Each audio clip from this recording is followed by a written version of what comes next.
What's up, everybody? Sports Chaos with Dan. Y'all know the vibes. Today, we coming to y'all with another episode. This time, it'll be Week 16 NFL recap. We're going to talk about a lot of drama that happened over the weekend in regards to these games. Some teams clinched playoff berths, as well as some calls that the referees made that may or may have not been the right calls. But nonetheless, y'all know we're going to get into it. So that first game we got, of course, is the Thursday night game in Seattle, which was the Rams versus Seahawks in a game of teams that were competing for the division lead. You know, the Seattle had won the earlier matchup on the road in LA against the Rams. Rams were looking to come to Seattle to steal that game back so they could, split the head to heads. It was pure chaos in this game, a very questionable call that was overturned on a 2-point conversion, which ultimately gave Seattle the opportunity to tie the game. The game then went into overtime where the Rams got the ball, scored. Seattle went down, scored, and went for the 2 for the win because there was no point to end in a tie, right? This was a high stakes game. You still have San Fran behind you that has a real opportunity to win the division as well. And, you wanted to go for the win, and they went for the win. They executed it. Great play call, kind of like on a tight end delay.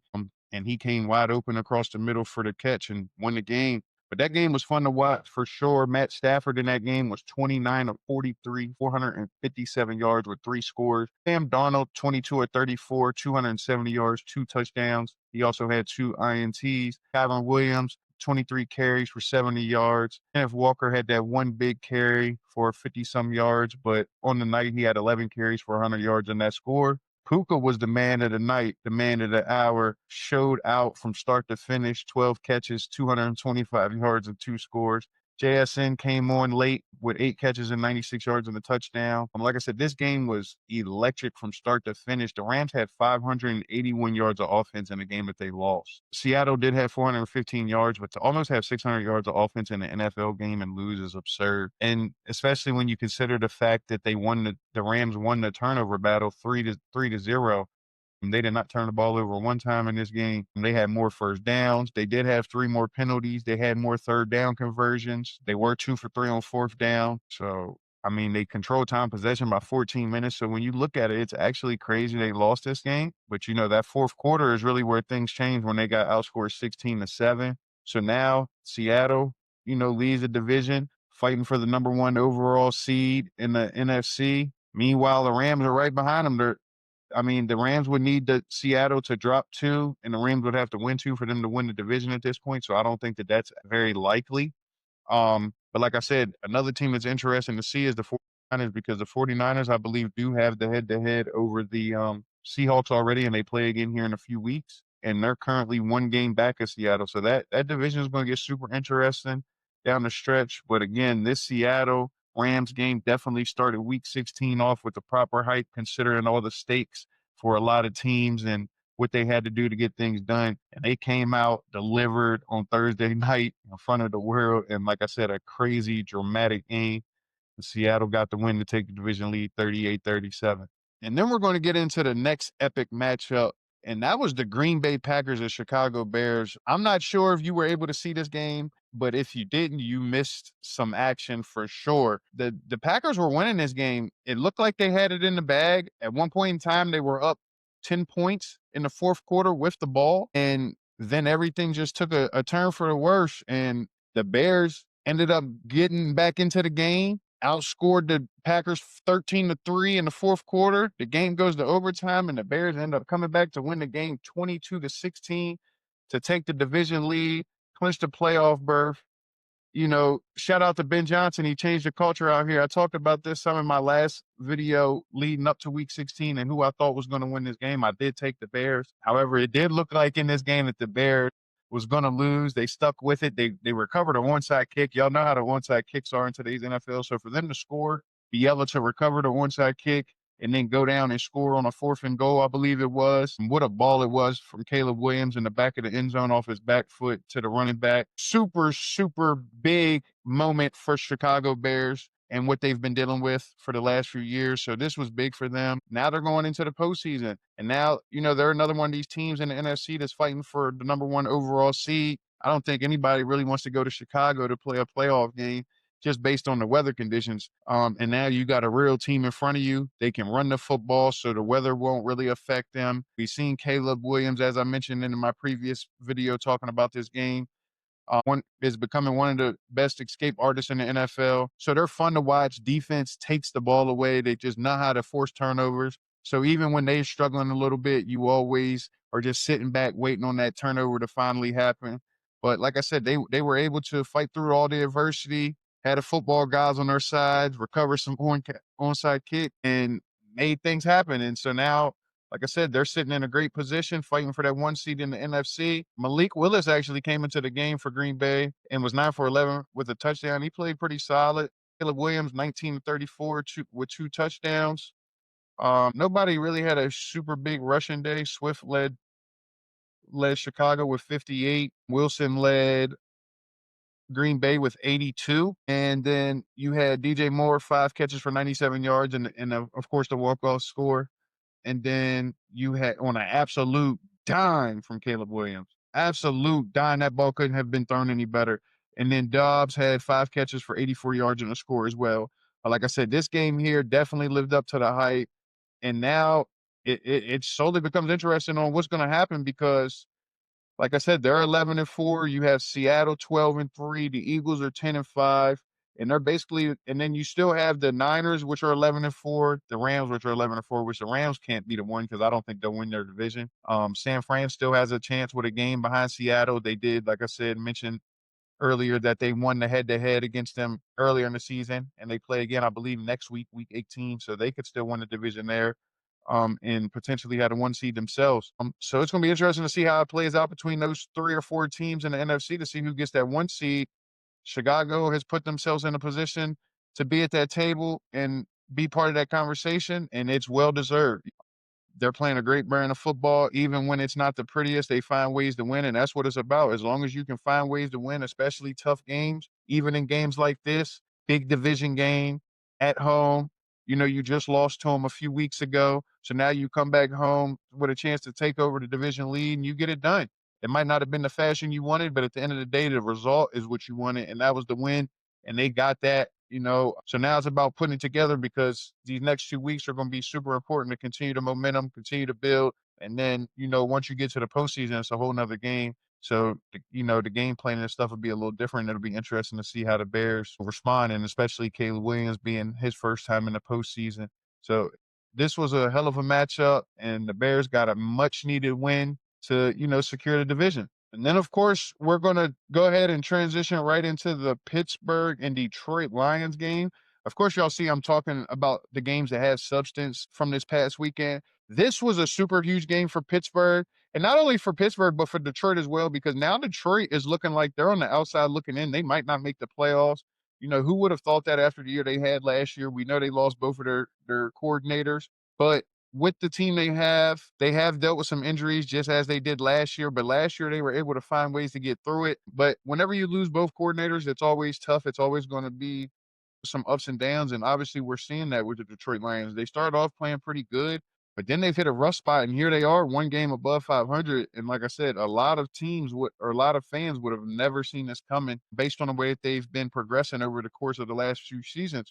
However, the NFL's tough, it's competitive on a week-to-week basis. You can lose just as easy as you can win, regardless of what the records say. And it's just been a tough season for them. So they went into this game at home in a game that they needed to win and a game that Pittsburgh needed to win as well. Pittsburgh came in as 6.5 point underdogs and was able to win the game outright, 29-24.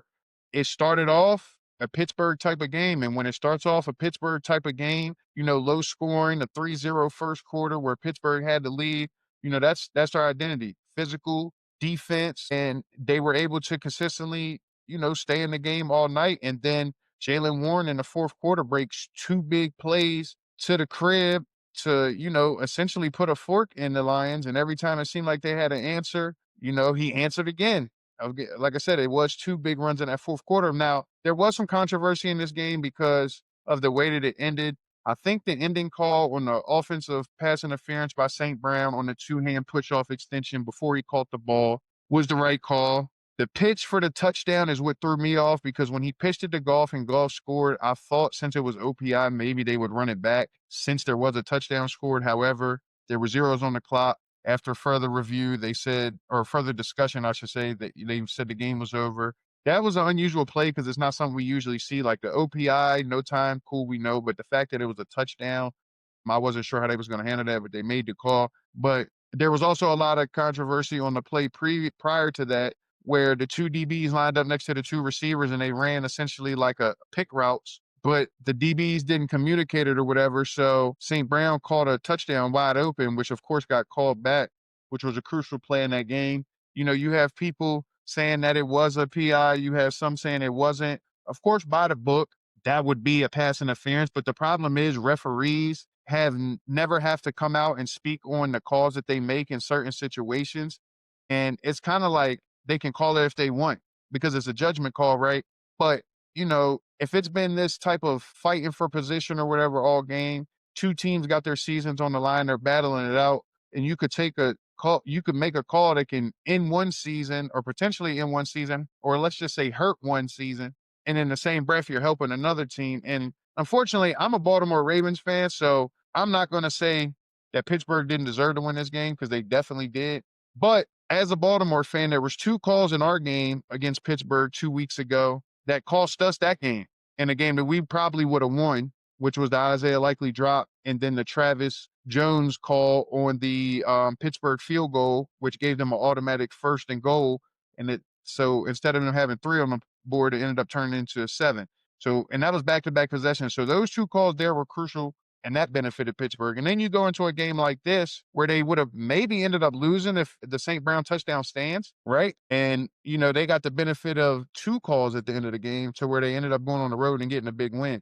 And so it just kind of seems as if a lot is in favor for Pittsburgh to be able to make the postseason with Aaron Rodgers on some, like, I don't know if it's a Cinderella story or whatever you want to call it, last ride, whatever it may be. But it's kind of giving me that feel just because of the way that things been playing out. And then, of course, you know, Aaron Rodgers came into this game looking pretty good, 27 to 41, 266 yards. He only had 1 touchdown. But like I said, Jalen Warren had them 2 big runs. So he had 14 carries for 143 yards with those 2 fourth quarter scores. Jared Goff, 34, 54, 3 scores with 364 passing yards. Rushing, they didn't get a lot going at all. From the looks of it, it looks like David Montgomery led them in rushing. Is that true? Because that doesn't seem right to me. I feel like, but I would assume that is right. So Montgomery, 4 carries for 14 yards. Preston.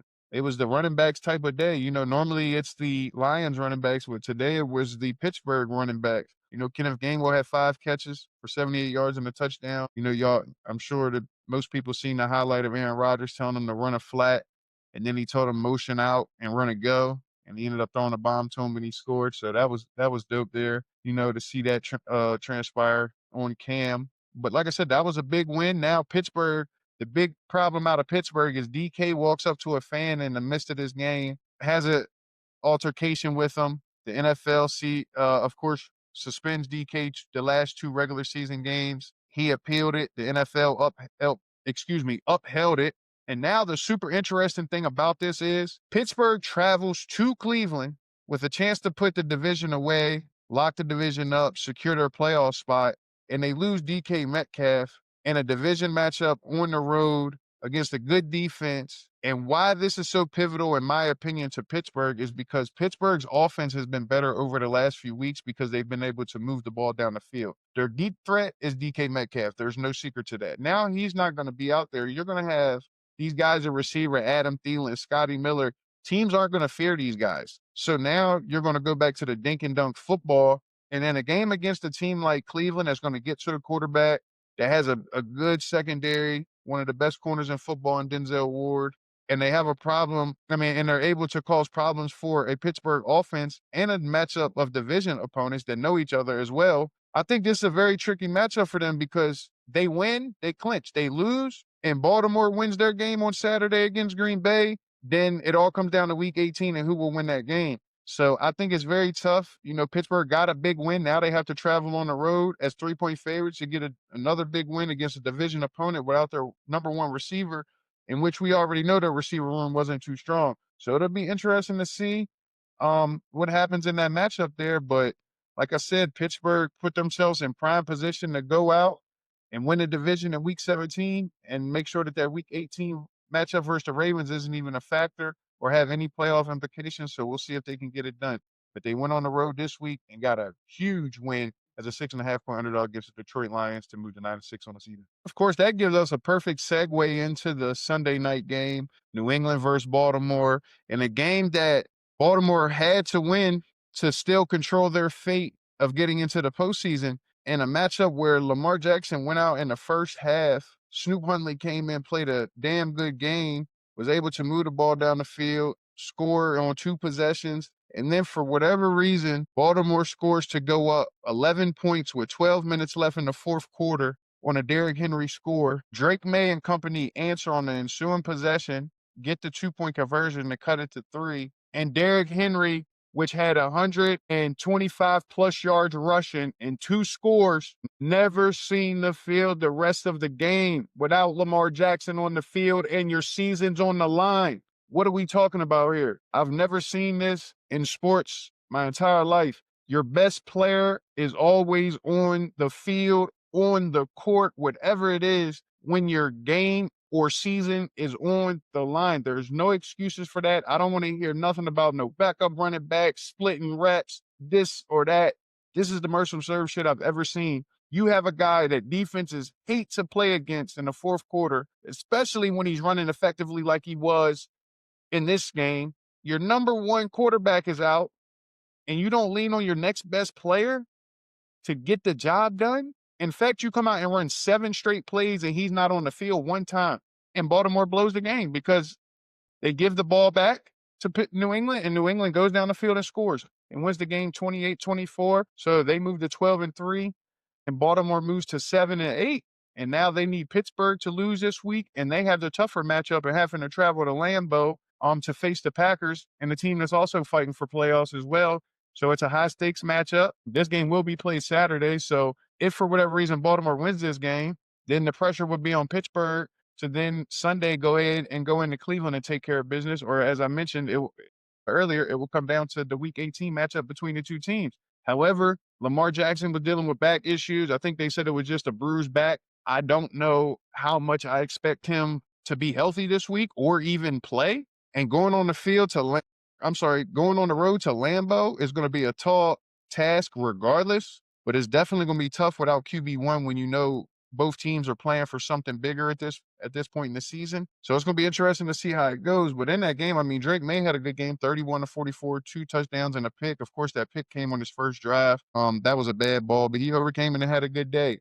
And as I mentioned, Derrick Henry, 18 carries for 128 yards and 2 scores, didn't see the ball the final 12 minutes. I'm not even sure he's seen the field. I don't think he even seen the field. Zay Flowers had 7 catches for 84 yards. Diggs had 9 catches for 138 yards. He's been super important for this team this season.